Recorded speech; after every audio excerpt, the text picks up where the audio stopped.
but he don't. Instead, Officer Lyles tells his police buddy to back up off Kyle, told him to take the handcuffs off and everything, even had his cop buddy apologize to Kyle. I'm looking at G-Ma impressed.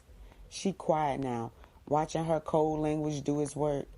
It had to be some kind of code because I've never heard any of us refer to her as Slaughter's niece or nephew or anything.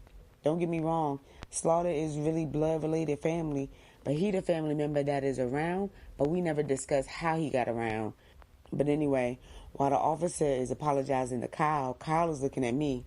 I feel like me and Kyle are having a whole eye conversation, and he asking me what the hell I do. And I'm looking back at him with wide eyes like, nigga, nothing. I did absolutely nothing.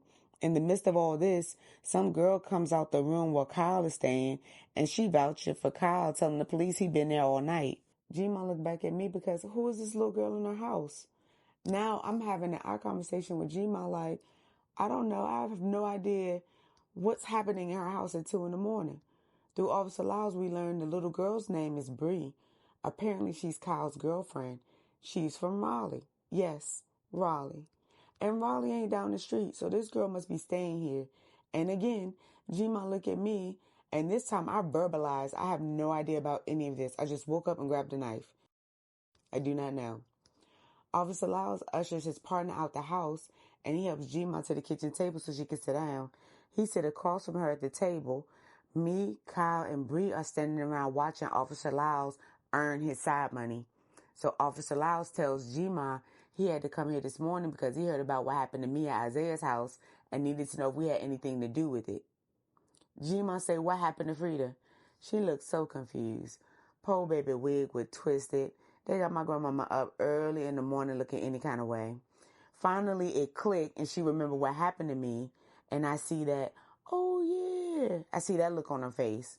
G-Ma asked, what happened to Isaiah? Officer Lyles said his house was shot up and they robbed him. G-Ma's jaw dropped. Mine do too. Then Officer Lyles looks at me and says, so it's just a coincidence that his house was shot up after he disrespected you. Kyle, who had been tight-jawed this entire time, spoke up and asked what happened to me.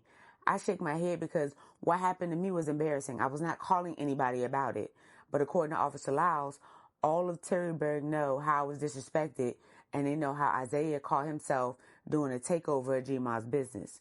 So naturally, everybody think we, as in G-Ma's household, had something to do with the shooting that happened at Isaiah's house. Don't get me wrong, the nigga deserved the shit, but that wasn't us. We ain't do that.